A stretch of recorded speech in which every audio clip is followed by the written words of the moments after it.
miyembro ng Templong Vihil ay kailangang ihandog ang kanyang buhay sa dakilang adhikain ng samahan. Ang igalang ang bawat tao, anuman ang kanyang uri, kalagayan, lahi, antas, katayuan at kasarian. Kilalanin ang kahalagahan ng mga babae sa lipunan. Tulungan ang mga nangangailangang kababayan.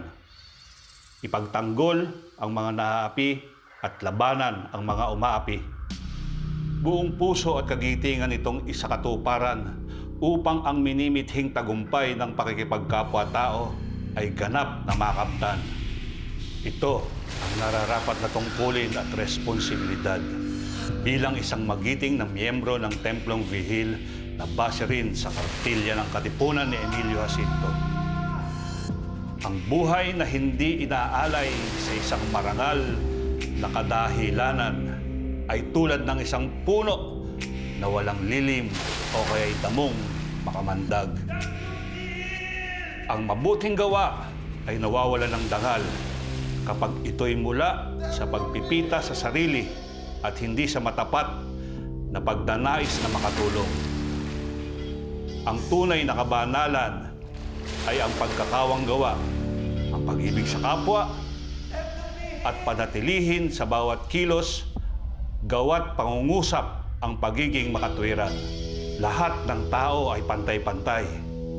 Anumang kulay ang kanilang balat, maaaring higit na nakapag-aral, mayaman o higit na maganda kaysa sa iba.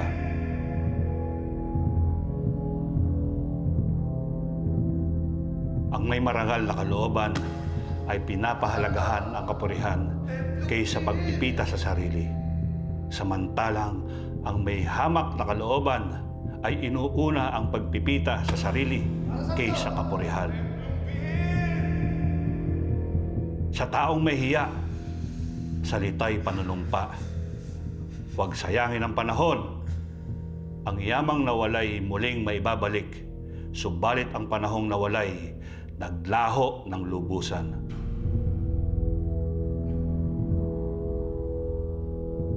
Huwag ituring ang babae na isang bagay na libangan lamang, bagkus tanggapin siya bilang katuwang at karamay. Bigyan ng tamang pagpapahalaga ang kanyang kahinaan at huwag kailanman kalimutan ang inyong sariling ina na nag-iwi at kumandili sa iyo mula sa kasanggulan ay larawan niya sa katauhan.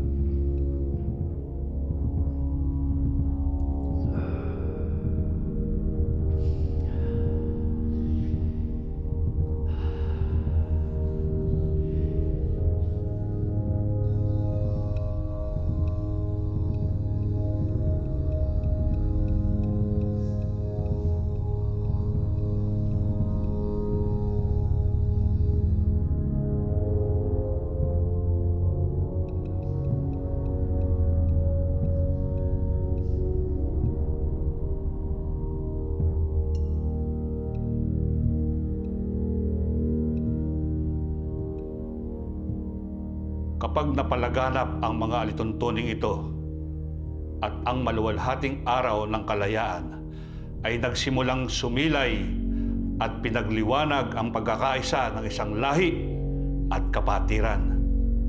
Tagumpay ang Templong Vihil sa layunin nito na pagtibayin ang espiritu at kaluluwa ng kapatiran na pinagbuklod ng katotohanan sa isip at gawain.